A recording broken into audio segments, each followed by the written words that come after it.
Hi friends, मैं परिंदर खारी। Friends, आज की हमारी गेम जिनकी वीडियो रिकमेंडेशन है वंस अगेन फाइटिंग वैरायटीज़, उन्होंने वैसे वे बहुत अच्छी गेम बताते हैं, तो आज की गेम भी बहुत ही कमाल की है। मिखाइल बॉटविनिक और वर्सेस पॉल कैरेस, 1966 की ये गेम है, मॉस्को यूएसएसआर चैंपियनशिप। शुरू करता हूँ। यहाँ मिखाइल बॉटविनिक ने यहाँ C4 के साथ शुरू किया, English opening. Night F6 response यहाँ पॉल कैरिस ने दिया। देन हुआ night C3 E5, night F3, night C6 G3, bishop C5। तो फ्रेंड्स, यहाँ पर किया गया नाइट टेक C5। इस मूव से लगभग सब लोग आप फेमिलियर होंगे।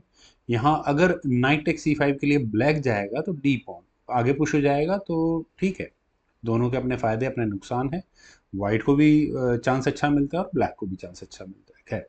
लेकिन यहाँ पॉल कैरेस ने डिसाइड किया कि ठीक है यार, पॉन तो मुझे वापस लेना है, तो मैं ये डी फाइल वाला पॉन नहीं लूंगा, मैं लूंगा F2 स्क्वायर वाला pawn. Bishop takes to F2 check करके, और साथ ही साथ वाइट का कैसल चांस यहाँ खत्म कर दूंगा। किंग टेक्स F2 होने के बाद नाइट टेक्स E5 हुआ। फ्रेंड्स, वैसे तो ये नाइट अगले मूव में यहाँ मुझे चेक देता हुआ भी नजर आ रहा है, क्योंकि अगर डी पॉन आगे पुश होता है तो हो गई होगा। पहले E4 खेला गया, देन हुआ C5, D3, D6, H3, H5, then bishop आया E2 स्क्वायर। और ब्लैक ने यहाँ बिशप के E2 स्क्वायर पर आने के बाद नाइट को लिया H7 स्क्वायर पर। फ्रेंड्स, क्या यहाँ पॉल कैरिस इस H5 पॉन को बिल्कुल भूल गए हैं, या फिर उनका ध्यान पूरी तरह से नाइट को डेवलप करने में है? आई डोंट थिंक ये ज़्यादा वर्क करने वाला होगा। चलिए एक बार को मैं देखता हूँ कि क्या इस H5 पॉन को लिया जा सकता है। बिशप टेक्स H5 अगर यहाँ किया जाएगा तो ब्लैक ऑब्वियस है नाइट को वापस F6 स्क्वायर पर ले जाकर पहले तो बिशप पर अटैक बनाएगा, और उसके बाद आपको यहाँ ये एच पॉन भी नजर आ गया होगा, जो आने वाले समय में प्रॉब्लम्स क्रिएट करेगा। बिशप हटाना पड़ेगा, देन रूक टेक्स H3। खैर फ्रेंड्स, चलते हैं ज़रा फ्रॉम हेयर गेम पर। यहाँ पहले वाइट ने अपने किंग को मूव किया G2 स्क्वायर पर, देन हुआ H4, तो जी पॉन आगे कुछ होना ही होना है। नाइट आया G5 स्क्वायर पर। फ्रेंड्स, यहाँ से ये नाइट मैन्यूवर मुझे यही नजर आ रहा है, और गेम में भी लगभग यही मूव्स खेले गए थे। D4 स्क्वायर ब्लैक के दिमाग से यहीं पे आ चुका है कि मुझे अपने नाइट के लिए D4 स्क्वायर को पोजीशन करना है। बिशप आया E3 स्क्वायर पर, और मैंने जैसे कहा कि नाइट जा सकता था E6 स्क्वायर पर, लेकिन बिशप D7 पहले यहाँ ब्लैक ने किया। देन हुआ क्वीन D2। ठीक है, नाइट के साथ इश्यूज हैं, अब तो हटाना पड़ेगा। ये नाइट गया E6 स्क्वायर पर। देन हुआ B4, तो B6, rook at A goes to B1, then bishop आया C6 स्क्वायर पर। फ्रेंड्स, बिशप का C6 स्क्वायर पर आना एग्जैक्टली इस पॉइंट पर कोई बहुत ज़्यादा प्रॉब्लम तो नहीं है, लेकिन चलिए, मुझे लगता नहीं कुछ है भी।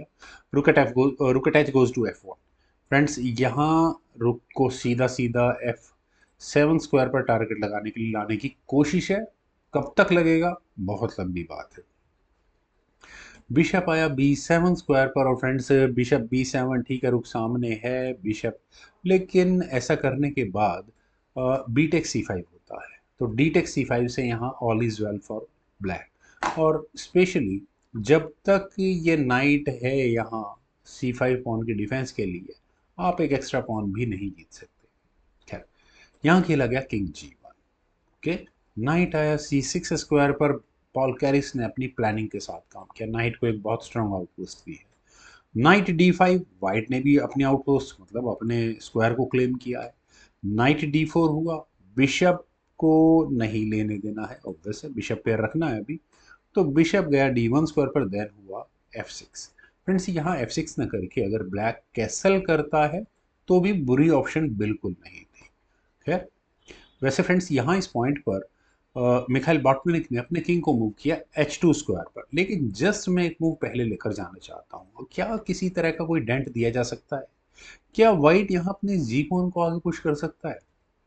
देखिए, जी पॉन आगे पुश करने में फ़ायदा ये है कि आप F7 स्क्वायर को एम कर सकते हैं आने वाले समय में। अब पहले तो अगर F टेक G5 किया जाएगा तो ऑब्वियस है यहाँ पर वाइट एक काफ़ी इंटरेस्टिंग गेम खेल सकता है। वो कैसे? अब आप यहाँ कम से कम इस चेक को देख सकते हैं। ये मानता हूँ कि अभी फिलहाल G5 पॉन को नहीं लिया जा पाएगा, लेकिन बी टेक C5 किया जा सकता है, डी टेक C5 ही करना पड़ेगा। Then bishop takes knight eliminate किया जाएगा, नाइट दूसरा अगर बैठ जाएगा, देन बिशप से आप चेक दे दो। और इस चेक के बाद आपको गेम की थोड़ी स्ट्रेटेजी समझ में आ रही होगी। यहाँ पर बिशप ही बीच में लगाना पड़ेगा, बिशप C6, और एक बहुत बेहतरीन वे में आप इस गेम को फर्दर आगे बढ़ा सकते हो। आपको ये चेकमेटिंग थ्रेट भी नजर आ रही होगी। उतनी देर में आप मानता हूँ कि क्वीन आ जाएगी वहां पर। लेकिन चलते हैं गेम पर। यहाँ इस पॉइंट पर, बल्कि मैं यहाँ कहना चाहूँगा, यहाँ ब्लैक कैसल ही कर लेगा तो भी क्या है, कैसल करने के बाद ये फिर दिक्कत है। चलिए छोड़िए, यहाँ गेम पर चलते हैं। गेम में खेला गया था किंग H, देन हुआ बिशप C6, और ये बिशप के अनअपवर्ड चेक को पहले ही रोकने की तैयारी कर ली है यहाँ पॉल कैरिस ने। A4 खेला गया, A5, B takes a five. और friends, B takes a five की मैं उम्मीद नहीं कर रहा था। मैं सोच रहा था कि बी पॉन और एक कदम आगे पुश हो जाएगा, लेकिन रुक के लिए आपने रास्ता जरूर खोल दिया है, और कैसे फर्क डालेगा आने वाली गेम में, स्पेशली ये मूव आप देखिएगा।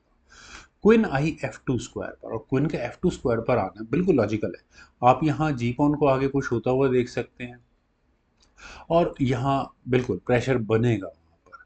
तो एग्जैक्टली इसी पॉइंट पर क्वीन का D7 स्क्वायर पर जाना बहुत अच्छा वर्क करता है, बढ़िया भी था।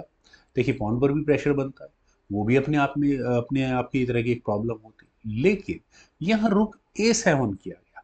फ्रेंड्स, रुक का A7 स्क्वायर पर आना एग्जैक्टली पॉल कैरिस के लिए, किसी के लिए भी ऐसा नहीं है कि यार ये कोई मूव ऐसा है कि बहुत गलत चला हो या क्यों चल दिया, नहीं, परफेक्ट मूव है, बढ़िया मूव है। लेकिन क्विन का D7 स्क्वायर पर आना ज्यादा बेहतर होता। क्यों? 3-4 मूव बाद आपको दिख जाएगा, क्योंकि व्हाइट ने अपने गेम प्लान के साथ काम किया, जी पॉन आगे पुश किया। जी पॉन आगे पुश होने के बाद आप यहाँ देखिए, अगर मेटेरियल एक्सचेंज होता है तो क्विन को एक डायरेक्टली एंट्री तो मिलती है कम से कम। खैर, ब्लैक ने सेफ्टी की, उन्होंने पहले अपने कैसल कर लिया।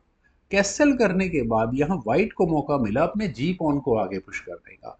और फ्रेंड्स, यहाँ ये अगले मूव में आपको चेकमेटिंग थ्रेट क्लियर कट नजर आ रही होगी। नाइट भी प्रॉब्लम करेगा, क्योंकि आप सोचे कि मैं अगर किसी तरह से रुक को हटा लूँ और किंग के भागने के लिए कोई रास्ता बन जाए, तो वो भी नहीं बनने वाला है। एक ही सॉल्यूशन, लेकिन वो भी सॉल्यूशन नहीं है। क्वीन D8 क्या सॉल्यूशन हो सकता है? क्या ऐसे सॉल्यूशन कहा जा सकता है कि पॉन पर अटैक बना दो, लेकिन उसके बाद आप रुक से डिफेंस कर लो, वो भी हो जाता है यहाँ से। और फिर उसके बाद क्वीन को ले जाओ और वहाँ चेकमेटिंग थ्रेट बनाने की कोशिश करो। खैर, यहाँ खेला गया F5। एफ पॉन को आगे पुश करने के बाद आपने, ठीक है, यहाँ पॉन का डिफेंस तो कर लिया है, लेकिन फ्रेंड्स, जैसा मैंने अभी कहा कि ब्लैक का रुक यहाँ A7 स्क्वायर पर थोड़ा कम एक्यूरेट था। क्वीन का D7 स्क्वायर पर जाना ज़्यादा एक्यूरेट होता। वो मैं क्यों कह रहा था, क्योंकि फाइनल मूव यहाँ मिखाइल बॉटमिन ने चला। मेरे ख्याल से मुझे बताने की ज़रूरत नहीं है। अगर आपको चेकमेट करनी है तो इस क्वीन को डिफ्लेक्ट कराना है पॉन की डिफेंस से, और रुक क्या करने वाला है? Exactly exactly। यहाँ खेला गया रुक B8, और यहाँ इस मूव के बाद फाइनली पॉल कैरिस को रिजाइन करना पड़ गया। फ्रेंड्स, ये कुछ ऐसे मूव्स होते हैं जो इंस्टेंट के साथ आ जाते हैं। यहाँ पर क्या करें? क्वीन टेक्स B8 का मतलब तो सीधा सीधा ये चेकमेट की थ्रेट होगी। क्वीन से चेक दे भी दी गई तो किंग हट जाएगा। आप किसी भी तरीके से इस चेकमेटिंग थ्रेट को नहीं रोक पाएंगे। सिर्फ एक मूव के लिए नाइट मरवा लो, मतलब नाइट को दे दो अपने को बिशप से, बस उसी में रुक पाएगा। और कोई तरीका है क्या? बिशप टेक्स D5, नाइट को एलिमिनेट करो, लेकिन फर्क क्या पड़ना है उससे?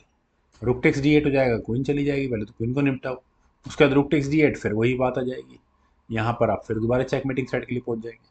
खैर फ्रेंड्स, काफ़ी अच्छी गेम थी। उम्मीद है आप सभी लोगों को भी जरूर पसंद आई होगी। तो आप लोग वीडियो को लाइक, शेयर, और यूट्यूब चैनल को अगर आप अभी तक सब्सक्राइब नहीं किया तो प्लीज़ सब्सक्राइब जरूर करें। कमेंट, सजेशंस बिल्कुल इंतजार रहेगा। Thank you for watching and bye for now.